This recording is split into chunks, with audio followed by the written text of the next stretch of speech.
Hello everyone, my name is Vivek. Welcome to this paper 2 discussion of chemistry of JEE Advanced 2026. So if I have to talk about this paper, I will say that the topics that which had been left from JEE Mains में जो भी आपके topic छोड़ दिए गए थे उसका काफ़ी रोल यहाँ पर JEE एडवांस में था. ओवरऑल अगर मैं डिफिकल्टी अगर मुझे सेट करना हो अगर चेक करना हो इस पेपर का तो I will say this is moderate to difficult but most of the concepts were integrated as has been seen in other PYQs also. Okay, so let's see this paper discussion, get into this directly. So the first question here is from physical chemistry और देखकर ही समझ में आ रहा है कि AM कोई strong electrolytes है और ये बहुत ही कॉमन ये तीनों स्ट्रॉन्ग इलेक्ट्रोलाइट्स रहते हैं जिनको कोलरॉश लॉ में आपने बहुत बार देखा होगा. तो इसे कोलरॉश लॉ से फॉर एग्जांपल यहाँ देखकर ही समझ में आ रहा है कुछ AgCl का पूछा जाएगा, लेकिन इन्होंने बस थोड़ा सा चेंज यहाँ पे कर दिया है कि they have not given them the infinite dilution the molar conductivity eight infinite dilution. What they have actually given is that the relation between AM and the concentration. Now what is the relation between AM and the concentration? It is actually related with AM naught. अगर आप याद करो तो बच्चों को पढ़ाया भी जाता है on Sanger theory. So AM is equal to AM infinity minus B under root C, where B is some constant. Okay, so this is for the strong electrolyte. If you go by this, इन्होंने क्या किया है कि different concentration पे different AM दे रखा है. So basically you have got this as well as this. So from there you can find this or this. So if you see from this, you will see that B is equal to AM1 minus AM2. Okay, so AM1 is equal to this and AM2 is equal to this divided by under root C2 minus under root C1. Okay, and if you look at C2 minus C1, it's under roots. If you want to find the under root of C, it will be 0.1, it will be 0.2. Okay, so under root C2 minus C1 is basically 0.1.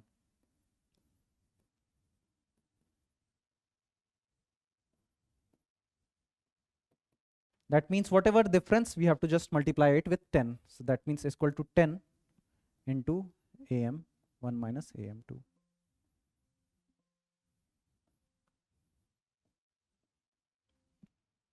Okay, and look at this. Now this difference is 10 here, this difference is 10 here, this difference is 9 here.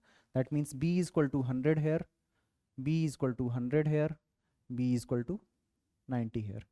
And put at any value, you know the value of under root C, you know the value of B, put at this value of AM, you will find the AM infinity for this.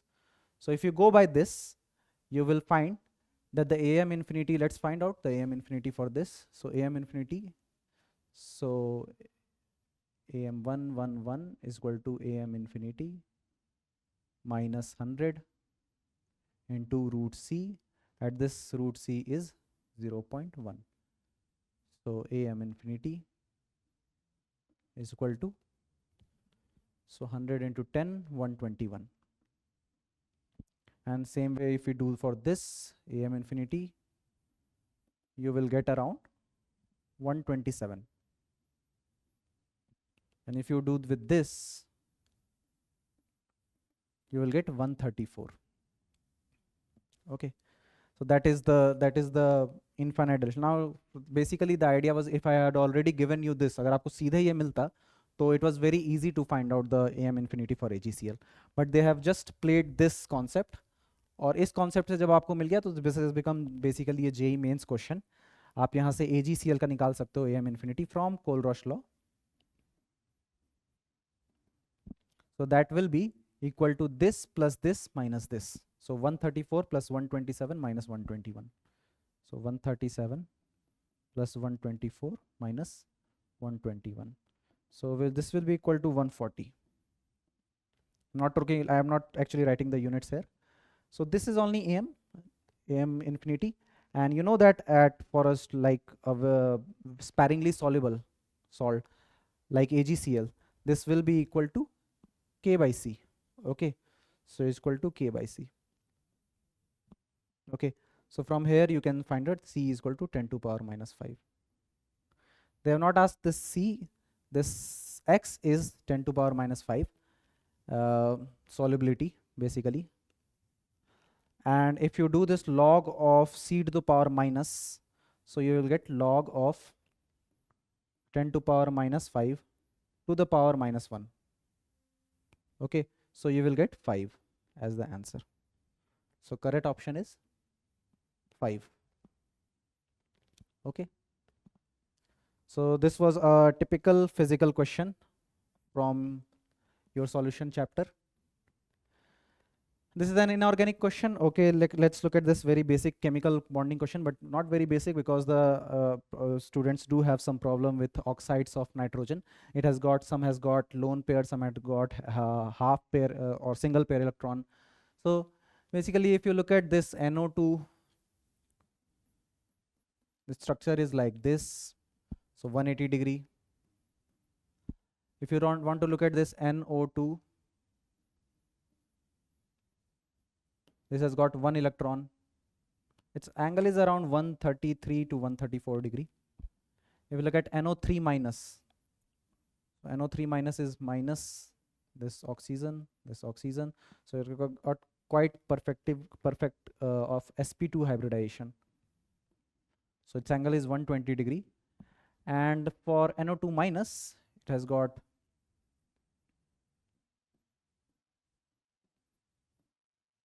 two electrons, basically NO2 plus 1 electron. So it has got less than 120 degree, less than 120 degree, I will write down. So this is the order. Basically idea of repulsion, one electron will repel it very less and the lone pair will repel it the highest, so the angle will keep on decreasing. Okay, so that was, so answer would be B here. Okay. Now this was a very typical question, like it not only involved the concept of your polymer, it also used the concepts of aldehyde ketones. Okay, so you can see their iodoform and tolerance tests are, आप basically इसको aldehydes और ketone के chapter में पढ़ते हो. But natural rubber is something, let's see if, so natural rubber is something याद आपने किया होगा कि isoprene से बनता है.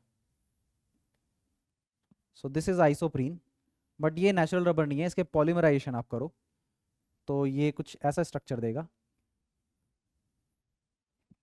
और इसी तरफ मैंने एक और डाल दिया, जैसे फॉर एग्जांपल ये दोनों आपस में रिएक्शन कर रहे हैं तो ये मूव करके, so let's call this 1 2 3 4. So 1 2 3 4. okay, kind of this, and then this can move on.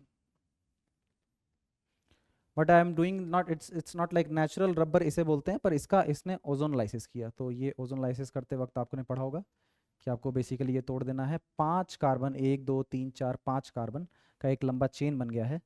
So basically 1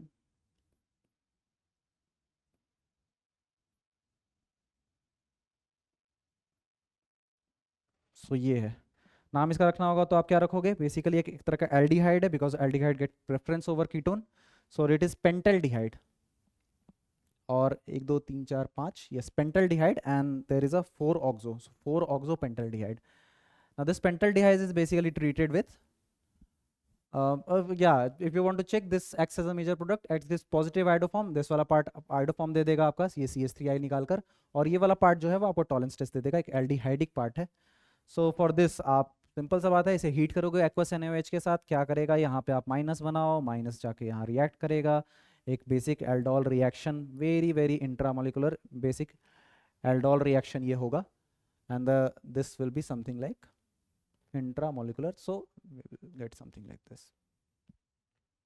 okay, so not this. okay, okay, और फिर आप, since you know this does not stop there, it undergoes dehydration, so आपका option A is the correct answer. okay, so this was not, I won't say this will be very difficult question, मैं इसे moderate, slightly above moderate rate करूँगा. okay, so this is the next question. It's an artificial sweetener question. So you see here so beta D fructose को सबसे आसान है तरीका पता करने का. So you have this and this both should be on the same side. So basically this is on the opposite side, so this cut is not the wrong answer. This is on the opposite side, so this is also a wrong answer. So this one is might be the correct answer, this one also might be the correct answer. So let's look at again the question. Okay, and the second thing is that galactose में 4 पे आपने deoxy, so this is the galactose, आपने 4 पे 1 2 3 4 this fourth position पे आपने oxygen हटा के यहाँ पे क्लोरीन लगाया है. ठीक है, you might understand when you are forming these structures in the cyclic structures, all of the groups that are on the right side they go below the chain, and all of the groups that are on the left side they go above the plane. So this chlorine should be above the plane. Okay, so this is wrong, this chlorine, this is a wrong option. So this chlorine is above the plane, this is on the same side, I'm sorry, this not, this and this on the same side. So basically this is the final answer is the A option. Okay, let's move next. Okay, ye question, if you this, I won't say like this is a very easy question, so since chemical kinetics we take it as a very easy chapter in itself, but yeah, you have to find the accurate relations between क्या भी y axis पे और जो भी x axis पर लिखा हुआ है. For example, अगर फर्स्ट ऑर्डर के लिए आप रेट निकलाए तो rate is equal to minus D R by D T is equal to D P by D T is equal to K into सब concentration of R. Since it is R to P ये दे रखा है, so we are looking at this R. So this is the concentration of R. This is the basic non integrated differential rate law जिसे बोलते हैं. इसे integrate करके अगर मैं निकालूं तो we will say R is equal to R not E to the power minus K T. So this is the graph. Okay, so look at this, first option is A. So P, this is a very absurd option on itself. For example, there is too much wrong with it. P का concentration बढ़ता ही जा रहा है, पहला तो ये. दूसरा rate भी आपका बढ़ता ही चला जा रहा है. You know this first order and with first order also, since this concentration of R will keep on decreasing, the rate will also keep on decreasing. So अगर rate forward decrease कर रहा है तो P के बढ़ने के change होने का भी rate तो decrease ही करेगा. तो ये option बिल्कुल ही गलत है. dr by dt is directly proportional to r. It seems first correct that rate is directly proportional to r. ये first order है तो ऐसा होना चाहिए. But you see that not dr by dt, minus dr by dt is the rate, and that is directly proportional to r.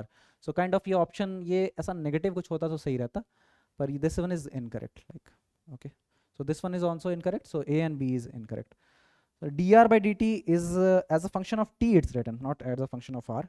So dr by dt as a function of t is an exponential, negative exponential function. Okay, if you look at this, so this is kind of correct.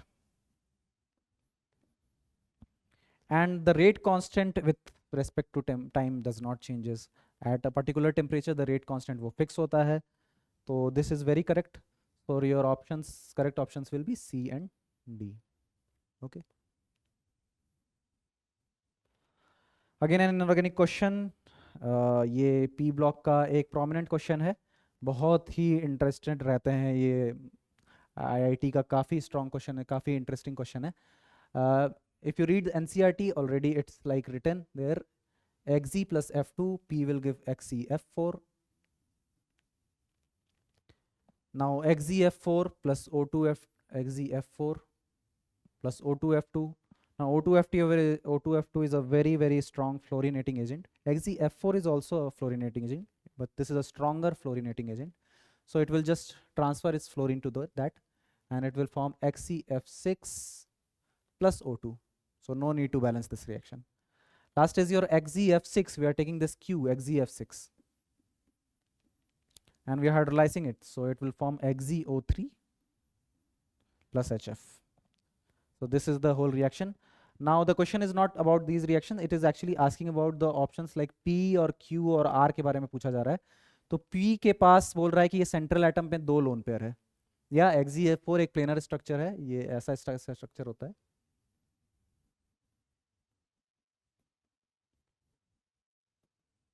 VACPR में भी पढ़ाया जाता है ये चीज़. This is that. So ये correct है. X P has got 2 lone pairs. Q has got a perfect octahedral geometry. ये आपको बहुत अच्छे से पढ़ाया जाता है VSEPR में कि XZ में एक एक्स्ट्रा लोन पेयर बच रखा है. इसके पास 8 इलेक्ट्रॉन होते हैं, 6 इन्होंने बॉन्डिंग में यूज़ कर लिए, तो एक लोन पेयर एक्स्ट्रा बच रखा है. 6 इसने जब ऑक्टाहेड्रल बनाया तो एक लोन पेयर मूव किसी फेस के अराउंड उसे डिस्टॉर्ट कर रहा है. So it has got a distorted octahedral. distorted distorted octahedral. So this is perfect. Incorrect.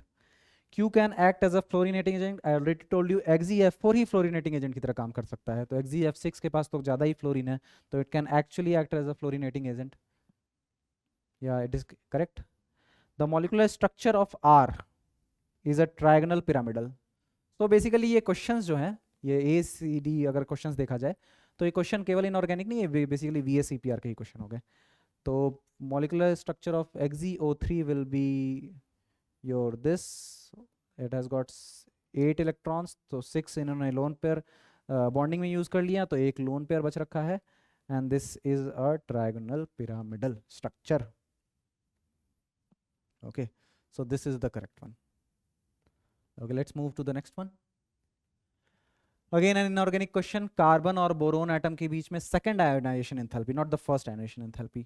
So carbon और बोरोन का अगर मैं देखूँ स्ट्रक्चर यहाँ पर, तो कार्बन और बोरोन के बीच में कंपेयर करूँ तो इसके पास है 2s2 2p2, इसके पास 2s2 2p1 है. लेकिन ये पहला आयोनाइजेशन एनर्जी नहीं, सेकंड आयोनाइजेशन एनर्जी का कंपेयर कर रहा है. तो अगर मैं एक बार इलेक्ट्रॉन निकाल दूँ तो 2s2 2p1 2s2 2p0.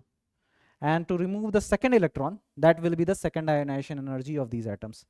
खुद ही आप सोचो कि ये P से यहाँ इलेक्ट्रॉन निकालना और S से इलेक्ट्रॉन निकालना किससे मुश्किल होता है? S से इलेक्ट्रॉन निकालना. This is closer to the nucleus, so S electrons को निकालना काफ़ी मुश्किल है. So B का ionisation energy will be high. बोल क्या रखा है? B का आयोनाइजेशन एनर्जी इज हाई, या फिर कार्बन का ionisation energy is less. Second ionisation energy की जब बात करें तो फर्स्ट ऑप्शन सही है ये. Increasing order of the ionic radius. Okay, so increasing order of ionic radius should be correct है, बिल्कुल सही बात है. Al+3 है, एक atom same almost same size के ये थे, पर आपने इस पे +3 चार्ज चढ़ा दिया, +2 चार्ज चढ़ा दिया, इस पे +1 चार्ज चढ़ा दिया. तो बेसिकली एल्यूमिनियम का इफेक्टिव Z इफेक्टिव जिसे हम बोलते हैं वो काफ़ी बढ़ जाएगा और उसके साइज को श्रिंक कर देगा. So this is correct. B is also correct. Same goes with Na+. अगर Na+ पे एक ही पॉजिटिव चार्ज है तो उसका साइज बड़ा होगा. Under identical condition the density of potassium is more than the density of sodium. It is incorrect. Down the group density आपका घटता चला जाता है और यहाँ पे बोला गया है कि पोटेशियम ज़्यादा है, तो it is again incorrect. Look at this question. HH bond is weaker than fluorine bond. So HH and fluorine. So fluorine को आपने बहुत पढ़ा ही होगा कि फ्लोरीन का बॉन्ड बड़ा वीक होता है. The reason being it has got lone pair repulsion on both sides, from both sides, और इसीलिए fluorine reactions are quite explosive. इसको कंट्रोल करना ही काफ़ी मुश्किल होता है. फ्लोरिनेटिंग बिहेवियर भी काफ़ी रहता है किसी भी कंपाउंड का. तो of course this bond is quite weak. पूछ क्या रखा है? HH बॉन्ड इज वीक बोल रहा है, तो ये गलत हो जाएगा. So your option is A and B. तो इसका सही आंसर जो है वो है A B. Okay, let's move. Okay, काफ़ी लंबा कुछ दे रखा है और ये सवाल बहुत ही टिपिकल सवाल, ये हर जगह आपने पढ़ा होगा. मतलब आपके ऑर्गेनिक केमिस्ट्री के जो नोटबुक है उसमें तो ये एक सवाल पक्का होगा ही. इट्स ये देखते ही समझ में आ जा रहा है कि एनिलीन है, एनिलीन पे एसिटाइल ग्रुप लगा हुआ है.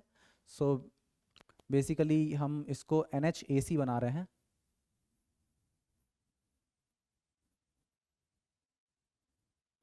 This is that. क्यों कर रहे हैं ऐसा? नाइट्रेशन करना आसान होता है. ये नाइट्रेशन कहाँ पर होगा? पैरा पोजीशन पे होगा. OAC बड़ा ग्रुप है. So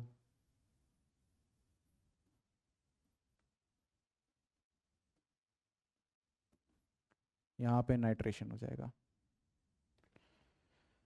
okay, so this is your P. Okay, इसे H3O+ दे दिया, वापस से आपने NH2 बना दिया. यहाँ पर आपका स्टार्टिंग में NH2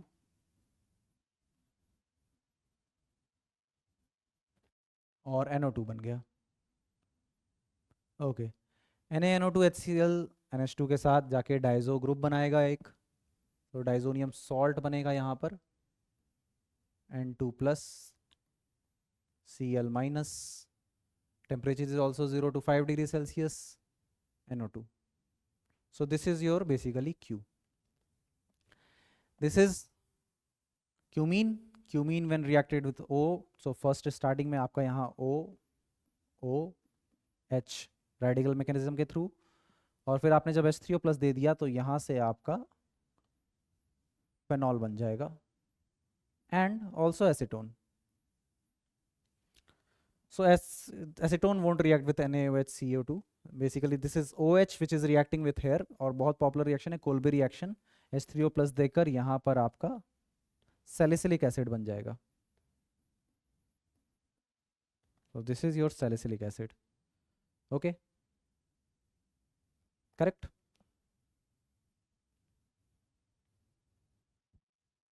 And in the end Q, जो ये Q है इसको हमने रिएक्ट कराया यहाँ पे, तो फेनॉल है सैलिसिलिक एसिड, और इसके साथ आपने बेसिकली एक एजो ग्रुप को जोड़ दिया है. सो कपलिंग रिएक्शन अगर आप याद कर रहे होगे तो ये बन जाएगा.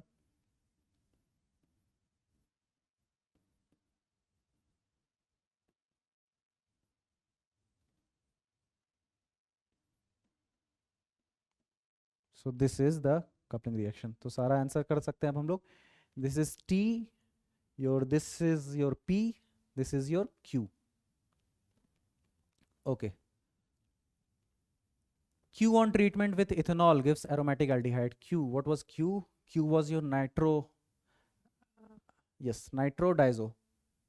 So Q on treatment with ethanol will give aromatic aldehyde. No, ethanol को ही वो oxidize कर देगा, ethanaldehyde देगा यहाँ पर.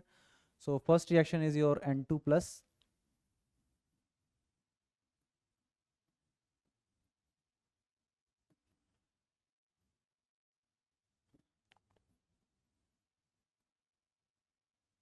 This will be the product. Okay. S gives positive phthalene dye test. So what was S? Let's look at this. S हमारा क्या है भाई? S हमारा फेनॉल है, बेसिकली एक फेनॉल है, और फेनॉल थैलीन डाई टेस्ट देते हैं अगर उनका पैरा पोल्यूशन खाली रहता है तो. सो this is correct. P is a dinitro compound. Is P dinitro compound? No, it's a mononitro compound. तो ये गलत हो जाएगा हमारा, ये भी गलत था. T is a colored compound. So let's look at this. या हाँ, ये डाइजो कपलिंग वाले सारे कलर्ड ही कंपाउंड्स होते हैं. मुझे लगता है इसका कलर ऑरेंज होगा. ठीक है, तो this is an orange coloured compound, so this is correct. Okay, so इसका आंसर आ जाएगा B, D. Okay,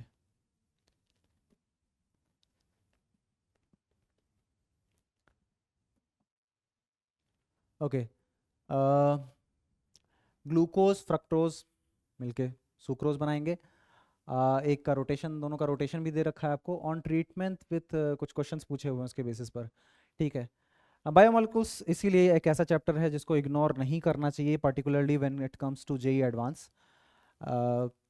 let's look at the options here. HNO3 पे ट्रीट करते वक्त ग्लूकोनिक एसिड, ग्लूकोनिक एसिड पता है वो CH2OH एक तरफ और एक तरफ CHO. ठीक है, COH. तो gluconic acid is oxidise to saccharic acid, whereas glucose is not oxidise to saccharic. गलत बात बिल्कुल. Gluconic acid as well as, in fact gluconic acid is the oxidise form of this glucose. So saccharic acid, अगर gluconic acid भी इस form में जा रहा है तो ग्लूकोज भी जाएगा सैकरिक एसिड में. So both are being oxidized, so it is incorrect. Fructose gives positive Fehling test because it isomerizes to glucose and another aldohexose which is the mannose. So fructose जो है ये अकेला नहीं रहता, ये ओपन स्ट्रक्चर में जाकर ग्लूकोज और मैनोज के साथ इक्विलिब्रियम में रहता है. सो अगर फ्रक्टोज कोई रिएक्शन नहीं दे सकता है तो ग्लूकोज वो रिएक्शन दे सकता है, इसीलिए टॉलरेंस टेस्ट देता है ये और फेलिंग टेस्ट भी देता है ये. So fructose is correct. It gives Fehling test actually because the glucose and mannose can give Fehling test. Invert sugar is an equimolar. सही है, ये तो पार्ट यहाँ तो सही है. D plus D minus D fructose and D glucose formed after hydrolysis of the corresponding disaccharide. बिल्कुल सही बात है सर. स्पेसिफिक रोटेशन ये तो हमने पहले ही ऊपर ही देख लिया, मैंने पहले यही बताया इस चीज़ को. Specific rotation of invert sugar is -40 degree, नहीं -20 डिग्री होगा। इसका इक्विमोलर स्ट्रक्चर है तो इसका हाफ और इसका हाफ लेंगे, तो हाफ ऑफ -52.5 एंड प्लस 92.5, तो इसका हाफ 20 डिग्री आ जाएगा। ठीक है, सो this is incorrect, equimolar. Now this is a question from atomic structure, और इस सवाल को देखते ही आपके दिमाग में एक इक्वेशन आना चाहिए, रिडबर्ग कांस्टेंट वाला। 1/λ is equal to r z square 1/n1 square minus 1/n2 square. So दो X A plus N Y B plus दो स्पीशीज़ हैं, इनका एक जेड ए मान लेते हैं, इनका जेड बी मान लेते हैं।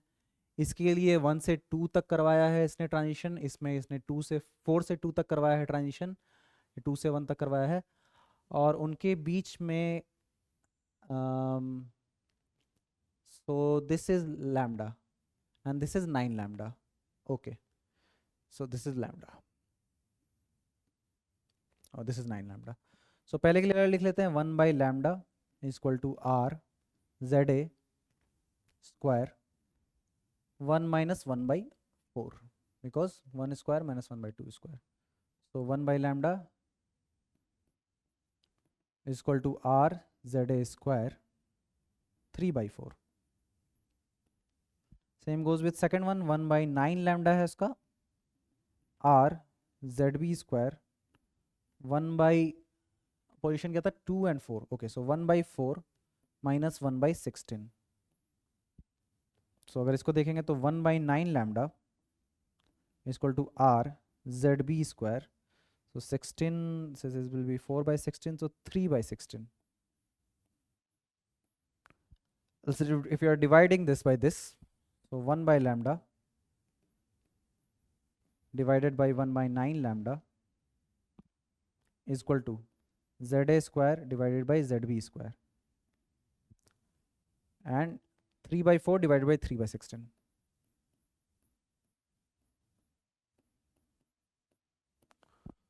ओके, सो ये आपका ऊपर चला जाएगा 1/λ डिवाइडेड बाई 9, सो ये 9 आ जाएगा, za square divided by zb square, और ये आपका 4 हो जाएगा। So basically we are getting za by zb is equal to 3/2। क्या पूछा है? The wavelength of light, this is 2 is 9 lambda. The lowest possible values of A and B. A, अच्छा, okay, charge. Okay, so 3 and 2. So your Za is 3. So it kind of hydrogen helium lithium 2 plus A, the atom, first atom is, and second is helium plus. So the charge is 1 and 1 here. So answer will be A plus B is equal to 2 plus 1 is equal to 3. So basically this is your atom is your Li2 plus and this is your helium plus. So basically A plus plus 2 plus 1 plus is equal to 3, इसका answer आ जाएगा। Okay okay okay, adsorption का एक सवाल है। 0.45 gram of acetic acid in 50 ml is shaken with 1 gram of charcoal, और ये adsorption isotherm आपने देखा होगा, कभी पढ़ा होगा ये। pH of the resulting solution is 3। तो बेसिकली क्या किया है कि चारकोल लिया, उसमें इसने एसिटिक एसिड डाला, शेक किया, उसके बाद ये एड्सॉर्ब हो गया, जो बचा कुचा है उसका कॉन्सेंट्रेशन के हिसाब से pH दे रखा है, that is 3। Okay, Freundlich isotherm plot is this log x by m versus log c is a straight line with slope 1. So log x by m versus log c का slope अगर आप देखोगे तो यहाँ log x by m is equal to some constant, log k's will be constant, plus 1 by n log c, and log x by m versus log c का जो इसने draw किया है, तो इसका स्ट्रेट लाइन कर्व है, slope 1 है, मतलब n equal to 1।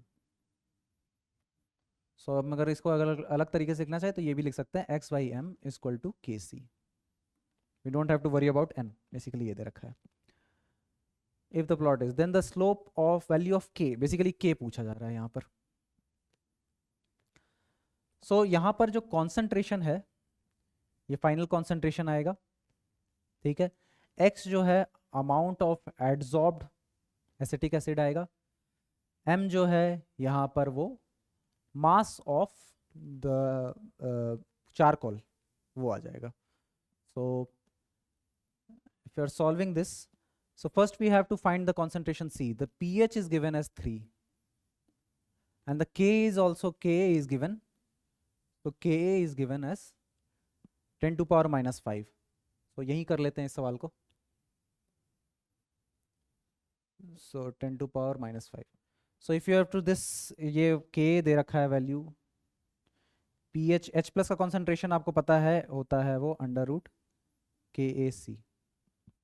H plus का कॉन्सेंट्रेशन कितना है? अगर pH 3 है तो H प्लस का कॉन्सेंट्रेशन कितना हो जाएगा? 10 to power minus 3 because it's minus log C H plus का कॉन्सेंट्रेशन.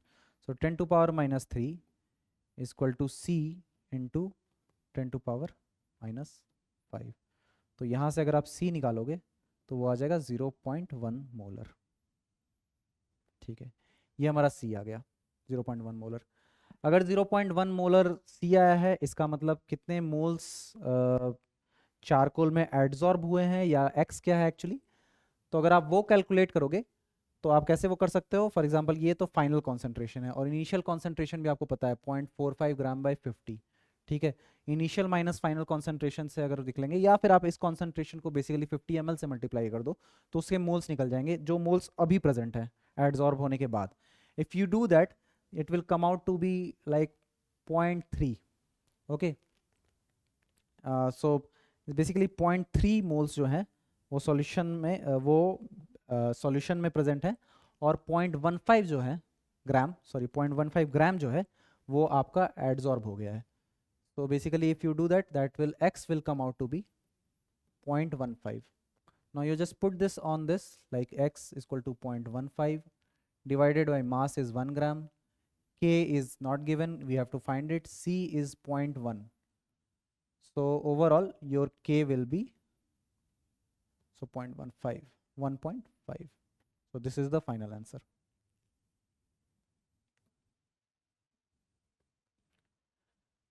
ओके, ये काफ़ी अच्छा सवाल था. एक कॉलिगेटिव प्रॉपर्टी का सवाल है और ये देख कर ही आपको वो फॉर्मूला याद आ जाना चाहिए delta T F equal to I और is it about vaporation boiling. Yes, delta T B equal to I K B M.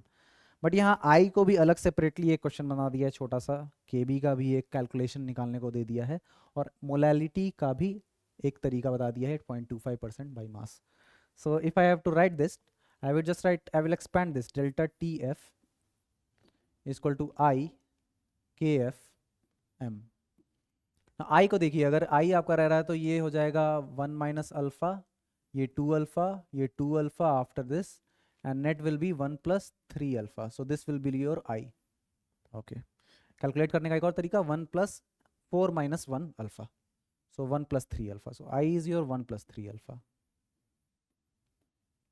KF का फॉर्मूला एक होता है, अगर आपको ये सब दे रखा है तो RM T square by 1000 delta H. So this is, अब आप इसमें डाल दो mass of solvent T of this. So mass of solvent, temperature of boiling point of the solvent, delta H of vaporisation. So into R into M into temperature दे रखा है क्या? Standard boiling point is 400 divided by 1000. Delta H भी दे रखा है, delta H is 10R into 10R.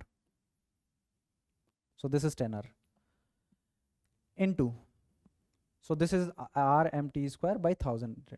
Okay, so this part is done.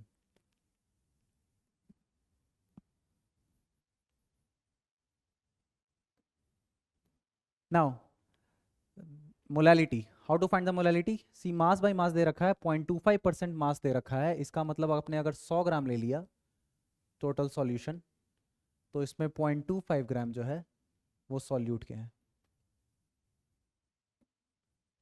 So basically our 0.25 ग्राम जो है वो सॉल्यूट के हैं, इसका भी मास, इसके आपको मोल्स निकालने पड़ेंगे मोलालिटी के लिए, तो डिवाइडेड बाय इसका moles of molarity, molar mass of solute. Okay, इसके पास कितना पड़ेगा, 99.75 ग्राम इसका बचेगा into 99.75 gram. Okay, divided by 1000, so divided by 1000। I think काफ़ी कुछ लिख दिया है। ओके, इसके मोल्स डिवाइडेड बाय इसका mass of solvent, so this is whole. And delta T F दे रखा है वो है 8, 408 टेम्परेचर है boiling point at this, and 400 is the boiling point, so delta T F equal to 8। Okay, if you go by this, like एक part यहाँ से are are cut जा रहा है, यहाँ एक सिंपल लग रहा है 100 100 ऐसे कट जाएगा, एक पार्ट ये बस है एम सॉल्वेंट और एम सोल्यूट के बाद बीच का भी रिलेशन यहाँ पर दे रखा है। If you look at this, molar mass of B is 10 times the molar mass of the S, मतलब solvent. So this is equal to, this will be, if you cut this, there should be a 10 here. Okay. So if you do that, we will get finally 1 plus 3 alpha is equal to 1.995. Or alpha you will get as 0.3316. It's percentage, mole percentage that has been dissociated. That means percentage dissociated अगर पूछेगा, so that will be 100 times of alpha. So that will be 33.16%. So that is the final answer.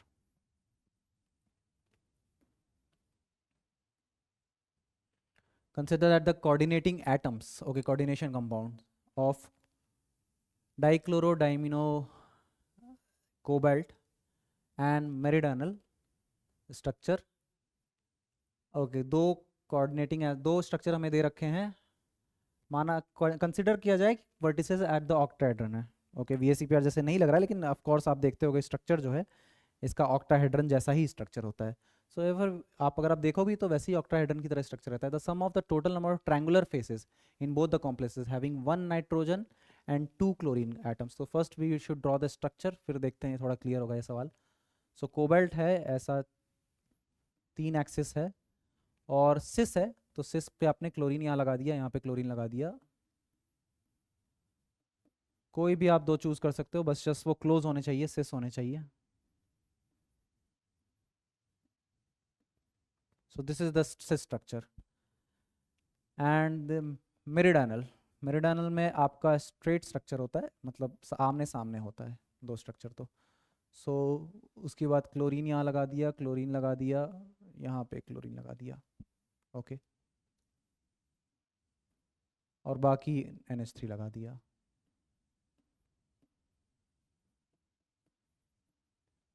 Okay, पूछा है the sum of total number of such faces, triangular faces. पहली बात तो triangular faces बनते कैसे हैं एक ऑक्टाहेड्रल में। एक ऑक्टाहेड्रल में ये इसको टॉप पोजीशन मानिए, ये 4 फेसेस है, 4 कॉर्नर्स हैं। ये टॉप का अगर 4 कॉर्नर से अगर आप जोड़ोगे तो हर एक कोने पे एक फेस आएगा। Okay, like of pyramid, like a pyramid. Okay, ऐसा ऐसा करके, तो ये एक है। इसी तरह से इधर का भी, इधर का भी, तो ऐसे 8 फेसेस आएंगे। That's why it is known as an octahedron. Okay, so triangular faces both complex, एक नाइट्रोजन और 2 क्लोरीन वाले ऐसे फेसेस। तो यहाँ पर एक तो मैंने बना ही दिया है, दूसरा ये हो जाएगा, और कोई दूसरा तो दिख नहीं रहा है, इसके साथ तो बना नहीं सकते ये दोनों क्लोरीन, इन दोनों नाइट्रोजन को छोड़ना पड़ेगा। तो यहाँ पर फेसेस कितने बन रहे हैं, 2। इसी तरह अगर यहाँ पे देखेंगे तो ये दोनों क्लोरीन ऊपर वाले नाइट्रोजन से और नीचे वाले नाइट्रोजन से बनाएंगे, तो एक यहाँ से बनेगा एक यहाँ से बनेगा एक। इसी तरह ये दोनों क्लोरीन ऊपर वाले नाइट्रोजन और नीचे वाले नाइट्रोजन से बनाएंगे, तो यहाँ पे भी बनेगा एक और यहाँ पे भी बनेगा एक।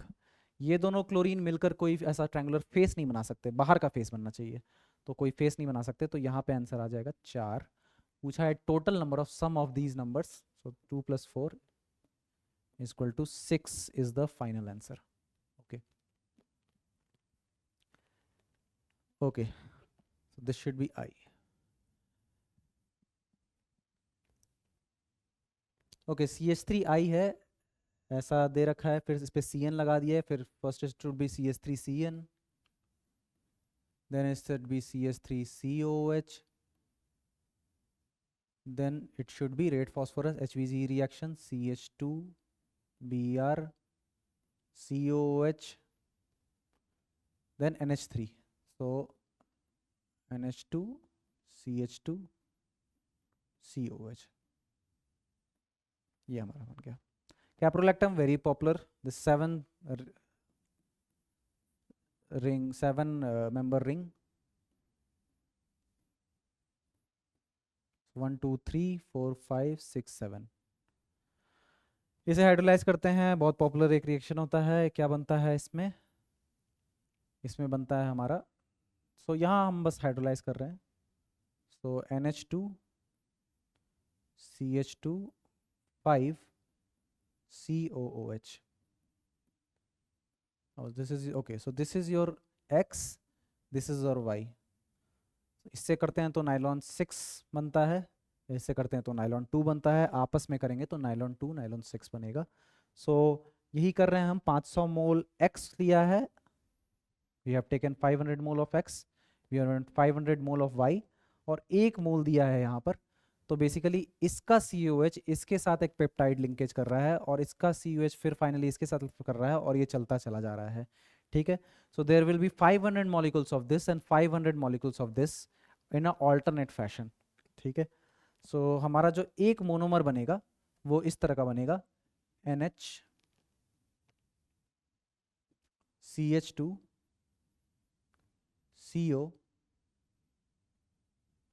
फिर NH CH2 5 CO, and there will be an, okay, this is the correct, okay. So this will be the structure, but you must understand that this will keep on repeating, क्योंकि ये 500 मोल्स इसके भी लिए हैं, 500 मोल इसके लिए हैं. So here should be a 500. okay. पूछा है आपका amount of Z forms in gram. So basically इसका मॉलिकुलर वेट पूछा है, फाइनल पॉलीमर का मॉलिकुलर वेट पूछा है, कोपॉलीमर का. तो basically it will be 500 of this mass plus 500 of this mass. So अगर आप 500 of this and 500 of this जोड़ोगे तो आएगा आपका 85,000. बट चूंकि फाइनल वाले को हाइड्रोजन जो एंड पे होगा उसका भी एक हाइड्रोजन यहाँ बचेगा, फाइनल वाला CO का भी एक OH बचेगा यहाँ पर. So there will be an H here, there will be an OH at the end of this. So that means we should add 18. Water एक add करना चाहिए पूरा. So our answer will be 85,018. Well, is the gram final answer. Okay. Two volatile liquids A and B form an ideal solution. Again, this question from solution. Raoult's law. Basically, two volatile liquids are added, and the net pressure should be given as chi1 P1 plus chi2 P2. Okay, chi1 P1 naught plus chi2 P2 naught. Two volatile liquid A and B form an ideal solution. एक के 5 molar solution in B, 5 molar solution of A in B. तो इसका मतलब हो गया 5 मोल B and 1000 gram A. That's right. Molar का मतलब ये inside a closed container having total this, इसका टोटल भी दे रखा है, अच्छा P total ये दे रखा है. The vapor pressure of pure A at 300 Kelvin is this. So PA naught we know 105. Okay. तो हमें पूछा है the ratio of molar volume of pure P in vapor phase to liquid phase. Okay. So सबसे पहला तो यहाँ पर हमारा मोल फ्रैक्शन कितना B का निकल रहा है, तो B के मोल्स 5 हैं, A का मोलर मास दे रखा है 50 ग्राम, तो A के मोल्स यहाँ पे कितने निकल जाएंगे, 50 से अगर डिवाइड कर देंगे तो 20 moles of A. Okay, so 5 moles of B and 20 moles of A, that means chi B will be 5 by 25 is equal to 1 by 5 is equal to 0.2, और chi A 1 से माइनस कर देंगे तो आ जाएगा 0.8. ओके, P टोटल हमारा दे रखा है 105, no pure A का 105 दे रखा है, P टोटल दे रखा है 100, सो 100 is equal to 0.8 into 105 plus, so I'm just applying P total is equal to chi A PA naught plus chi B PB naught. So this will be equal to your 21 into 4, 84. So there will be 16. So 16 is equal to 0.2 PB naught. So I'm getting PB naught as 80 millimeter of Hg. This is 80 millimeter of Hg. Okay. पूछा है molar volume of B. So PB naught that means अगर liquid vapour phase में अगर केवल B रहे B के केवल vapours रहे तो वो 80 मिलीमीटर ऑफ Hg करते हैं. तो वेपर फेज में प्योर P का जो प्रेशर है वो हमें पता चल गया है. So here we can find out the volume from ideal gas equation. So V by N is equal to RT by P. So V by N, why? Because molar volume. That will be 0.08 into 300. I think 300 is the answer here. Divided by 80. Okay. In terms of liter. Divided by 760. अगर हम करेंगे तो into 760 litre. Okay. तो इससे हमारा इससे हमारा जो वॉल्यूम आ जाएगा या वो मोलर वॉल्यूम जो आ जाएगा वो आ जाएगा 228 लीटर. पर ये गैसियस फेज का है. ओके. एक गैसियस फेज. लिक्विड फेज का निकालना है तो बी के लिक्विड्स प्योर लिक्विड्स का मोलर मास दे रखा है 57 ग्राम पर मोल और उसका डेंसिटी भी दे रखा है. तो 57 by density that means molar. How to find this? Mass by density is equal to 57 by 0.5. That will be 114. Okay. So we have to just ratio पूछा है वेपर फेज पे liquid phase. So 228 liter divided by 114 ml. So that will be equal to 2000. So 2000 is the answer here. Okay, another question was asked, the mole fraction of B in vapor phase which is in equilibrium with this solution. So mole fraction हमारा कितना निकला था? So that will be pressure, partial pressure of your, so mole fraction of this, what was this mole fraction, this divided by total pressure. So 0.2 into PV naught. So 0.2 into 80 divided by 100. So that will be equal to 16.16. So 0.16 is the answer here. Okay.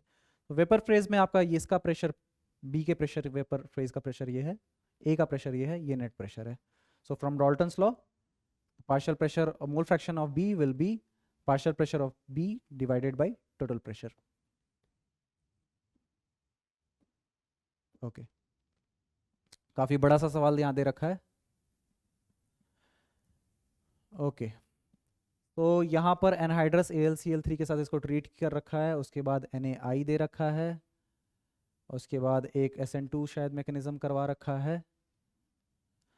Okay. सो यहाँ पर एक simple सी बात है कि एक आपका chlorine है, यहाँ से भी लग सकता है, यहाँ से भी लग सकता है, but acylation is preferred over alkylation. आपने पढ़ा होगा ये, बिकॉज ये कार्बोकेटाइन जो है काफ़ी स्टेबल भी बनता है. तो I will react this part and not this part. Okay. So if I have to react this part, where should I react? Not here because steric hindrance. हमें यहाँ पे रिएक्शन करवाना चाहिए. तो हमें अगर बनाना है तो ये पहला स्ट्रक्चर बनेगा.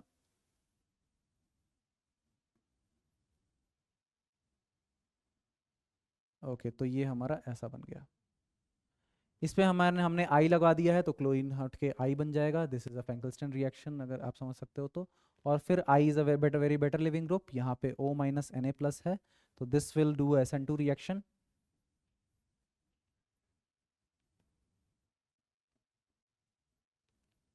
So O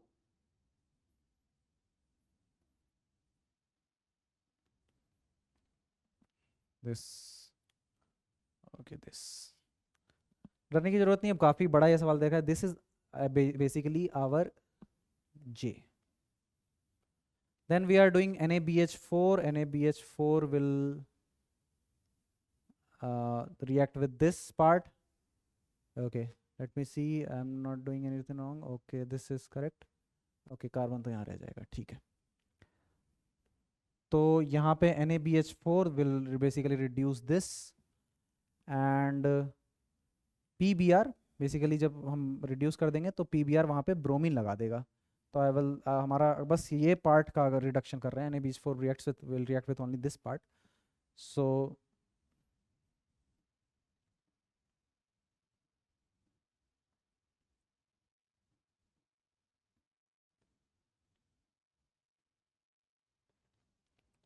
this is hour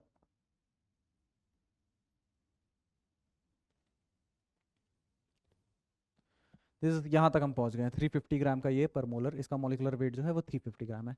then we are doing NH3 excess, why NH3 excess, because and this NH3 of course this NO2 won't react, this NH3 will react with this Br, first NH3 plus will formed, then other NH3 will take up that H plus। so basically यहाँ Br हटा के हम NH2 लगा रहे हैं। so our whole product is this।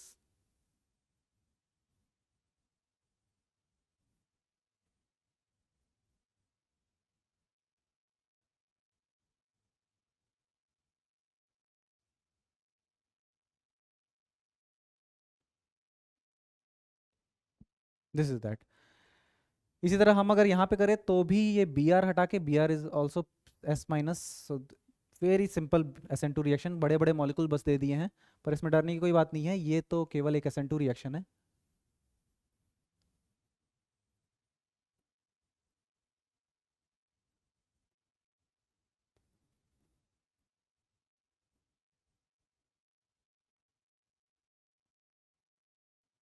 तो this is that, ये है हमारा सवाल। तो सवाल देख लेते हैं अब, ये तो बन रखा है, सवाल क्या है actually. volume of 1 molar aqueous H2SO4 required to completely neutralize the ammonia evolved from 5.72 gram of L in Zedla's methods। Okay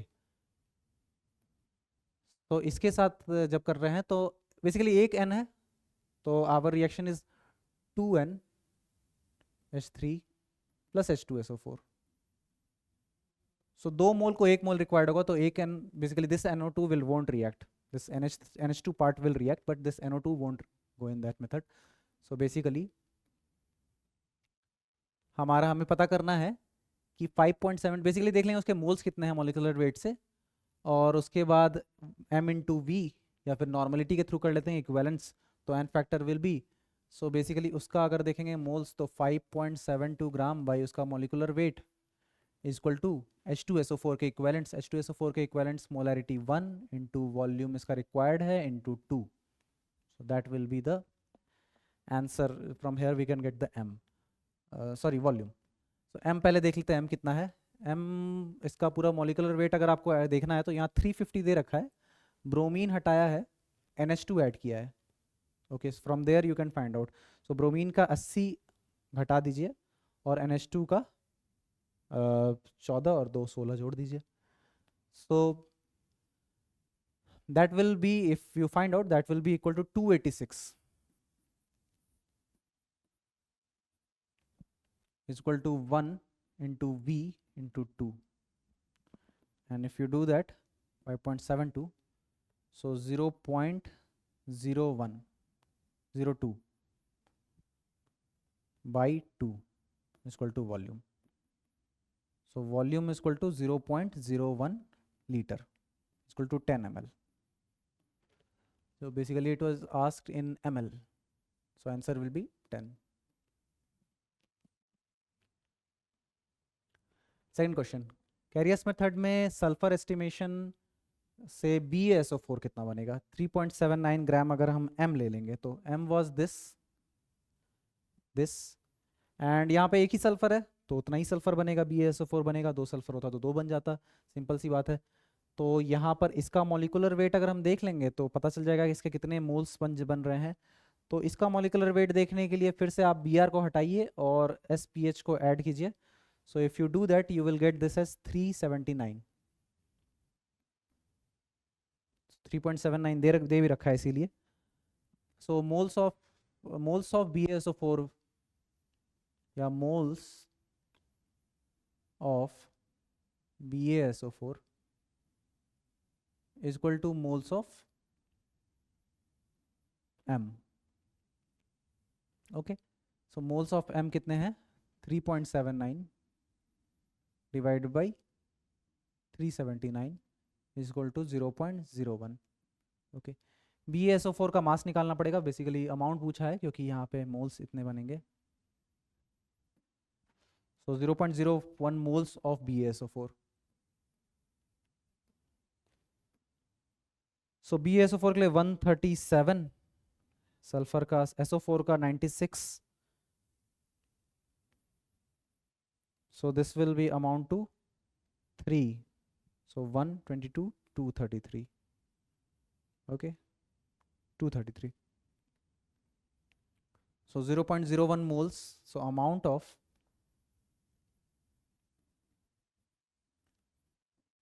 BaSO4 is equal to 0.01 into its molecular weight 233 is equal to 2.33 gram. So this is the answer of this. So that was the end of this discussion. Okay, so overall मैं बोलूँगा कि the questions were kind of difficult, खासकर अगर आप biomolecules kind थोड़ा हम ignore कर देते हैं, या फिर these practical organic chemistry when it's organic it's ignore, तो ऑफ कोर्स वो टफ बना देते हैं. But I think 50 to 70% of questions what were kind of very much solvable अगर आपने हार्ड प्रैक्टिस किया होगा. So thank you all.